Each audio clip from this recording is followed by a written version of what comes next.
Assalamualaikum warahmatullahi wabarakatuh. Perkenalkan, nama saya Siska Novianti dengan nomor NIM 230805647. Di sini saya akan menjelaskan materi ayat dan hadis tentang pendidikan.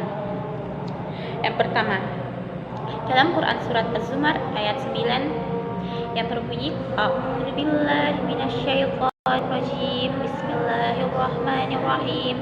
Qul hal ladzina ya'lamun ladzina la ya'lamun innama yatadakkaru ulul albab. Artinya, katakanlah, apakah sama orang-orang yang mengetahui dengan orang-orang yang tidak mengetahui? Sesungguhnya, orang yang berakal sajalah yang dapat menerima pelajaran. Penafsiran dari ayat ini, Ibnu Katsir menjelaskan bahwa orang yang memiliki ilmu akan selalu lebih tinggi derajatnya daripada orang yang tidak berilmu. Dan ini merupakan seruan untuk selalu menuntut ilmu. Sedangkan nilai pendidikan dari ayat ini adalah pentingnya ilmu pengetahuan dan mengajak untuk menjadi bagian dari orang-orang yang berilmu. Orang yang berilmu memiliki keutamaan dan kedudukan yang lebih tinggi. Selanjutnya, ayat dari Quran surat An-Nahl ayat 78. Wallahu akhrajakum min butuni ummahatikum la ta'lamuna syai'an wa ja'alakumus sam'a wal absara wal afidata la'allakum tashkurun. Artinya, dan Allah mengeluarkan kamu dari perut ibumu dalam keadaan tidak mengetahui sesuatu pun, dan Dia memberi kamu pendengaran, penglihatan, dan hati agar kamu bersyukur. Menurut tafsir Al-Muyassar, ayat ini menjelaskan bahwa manusia lahir tanpa pengetahuan dan kemudian diberikan alat untuk memperoleh pengetahuan. Nilai pendidikan dari ayat ini menjelaskan bahwa manusia dilahirkan tanpa pengetahuan dan perlu menggunakan pendengaran, penglihatan, dan hati untuk belajar dan bersyukur. Sedangkan pendidikan adalah proses memperoleh pengetahuan dari lingkungan.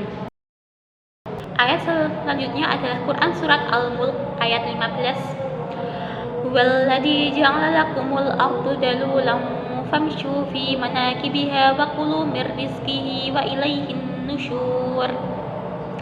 Yang artinya, Dialah yang menjadikan bumi itu mudah bagi kamu, maka berjalanlah di segala penjurunya dan makanlah sebagian dari rezekinya, dan hanya kepada kamu kembali setelah dibangkitkan. Menurut tafsir Al-Muyassar, ayat ini mengajarkan manusia untuk memanfaatkan sumber daya yang ada di bumi dengan bijaksana dan sebagai sarana belajar tentang ciptaan Allah. Dan nilai pendidikan dari Quran surat Al-Mulk ini mengajarkan manusia untuk aktif mencari rezeki dan ilmu dari sumber daya yang ada di bumi. Ini menunjukkan bahwa pendidikan juga mencakup belajar dari alam dan lingkungan sekitar. Selanjutnya adalah Quran surat Thaha ayat 114. Fata'alallahul malikul haq wa la ta'jalu bil Qur'an min qabli an yuqda ilaika wahyuhu wa qur rabbi wadni ilma. Artinya, maka Maha Tinggi Allah, Raja yang sebenarnya, dan janganlah kamu tergesa-gesa membaca Al-Quran sebelum disempurnakan mewahyukan kepadamu. Dan katakanlah, ya Tuhanku, tambahkanlah kepadaku ilmu pengetahuan. Tafsir dari Ibnu Katsir, ayat ini menunjukkan pentingnya meminta tambahan ilmu pengetahuan dari Allah, menandakan bahwa menuntut ilmu adalah doa dan usaha yang berkelanjutan. Nilai pendidikan dari Quran surat Thaha ayat 114 ini adalah pentingnya doa dalam proses belajar dan kebutuhan akan menambah dan ilmu secara terus-menerus. Dan ini mengajarkan bahwa pendidikan adalah proses yang berkelanjutan. Selanjutnya adalah Quran surat Al-Isra ayat 36. Wala taqfu ma laysa laka bihi ilmun innas sam'a wal basara wal fu'ada kullu ulaika kana anhu mas'ula. Yang artinya, dan janganlah kamu mengikuti apa yang kamu tidak mempunyai pengetahuan tentangnya. Sesungguhnya pendengaran, penglihatan, dan hati semuanya itu akan diminta pertanggungjawabannya oleh Allah Subhanahu wa taala. Menurut tafsir Al-Jalalain, ayat ini mengingatkan agar tidak berbicara atau mengikuti sesuatu tanpa ilmu karena akan dimintai pertanggungjawaban dari Allah Subhanahu wa taala. Nilai pendidikan dari ayat ini adalah mengajarkan pentingnya memastikan kebenaran dan memiliki pengetahuan yang benar sebelum mengikuti atau menyampaikan sesuatu. Ini menekankan nilai integritas dan tanggung jawab dalam pendidikan. Selanjutnya adalah hadis tentang pendidikan. Yang pertama, hadis tentang menuntut ilmu. Thalabul ilmi fardhatun ala kulli muslim. Rawahu Ibnu Majah, yang artinya menuntut ilmu adalah kewajiban bagi setiap muslim. Hadis riwayat Ibnu Majah.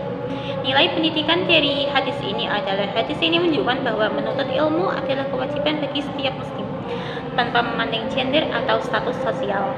Ini menekankan pentingnya pendidikan sebagai kewajiban agama yang harus dipenuhi oleh setiap individu.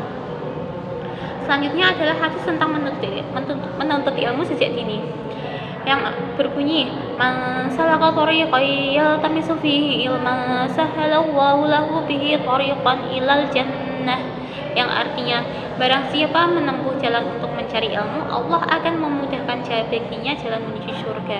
Hadis riwayat Muslim. Nilai pendidikan dari hadis ini adalah hadis ini menjelaskan bahwa usaha dalam mencari ilmu adalah jalan menuju keselamatan dan kebahagiaan di akhirat. Pendidikan diibaratkan sebagai perjalanan spiritual yang mengarahkan seseorang menuju surga, menunjukkan pentingnya usaha dan dedikasi dalam menuntut ilmu. Selanjutnya adalah hadis tentang kelebihan orang yang menuntut ilmu, yang berbunyi fadlul alimu alal abidi fadli ala adnakum, yang artinya keutamaan orang yang berilmu atas ahli ibadah seperti keutamaanku atas yang paling rendah di antara kalian. Hadis riwayat Tirmizi. Nilai pendidikan dari hadis ini adalah hadis ini menunjukkan keutamaan dan kelebihan orang yang berilmu dibandingkan dengan ahli ibadah. Ini menggambarkan bahwa pengetahuan dan ilmu memiliki nilai yang sangat tinggi dalam Islam, dan orang yang berilmu memiliki kedudukan yang lebih tinggi. Selanjutnya adalah hadis tentang pahala bagi orang yang mengajarkan ilmu, yang berbunyi innallaha wa malaikatahu wa ahlus samawati wal ardi hatta namlati fi hujuraha wa hatta al-huta la yusalluna ala muallimin nasil khair, yang artinya sesungguhnya Allah, para malaikatnya, penghuni langit dan bumi, hingga semut di sarangnya dan ikan di laut, semuanya berdoa untuk orang yang mengajarkan kebaikan kepada manusia. Hadis riwayat Tirmizi. Nilai pendidikan ini menekankan pentingnya mengajarkan ilmu dan kebaikan kepada orang lain. Pahala bagi orang yang mengajarkan ilmu sangat besar, hingga makhluk-makhluk Allah pun mendoakan mereka. Dan ini menunjukkan bahwa pendidikan dan pengajaran adalah amal yang sangat mulia. Selanjutnya adalah hadis tentang mengajarkan Al-Quran. Khairukum man ta'allamal Qur'ani wa 'allamahu, yang artinya sebaik-baik kalian adalah orang yang belajar Al-Quran dan mengajarkannya. Hadis riwayat Bukhari. Nilai pendidikan dari hadis ini adalah hadis ini menunjukkan keutamaan belajar dan mengajarkan Al-Quran. Al-Quran sebagai sumber utama ajaran Islam mengajarkan segala aspek kehidupan, sehingga mengajarkan dan mempelajarinya merupakan bentuk pendidikan yang paling utama dalam Islam. Sekian penjelasan tentang ayat dan hadis tentang pendidikan, dan terima kasih. Wassalamualaikum warahmatullahi wabarakatuh.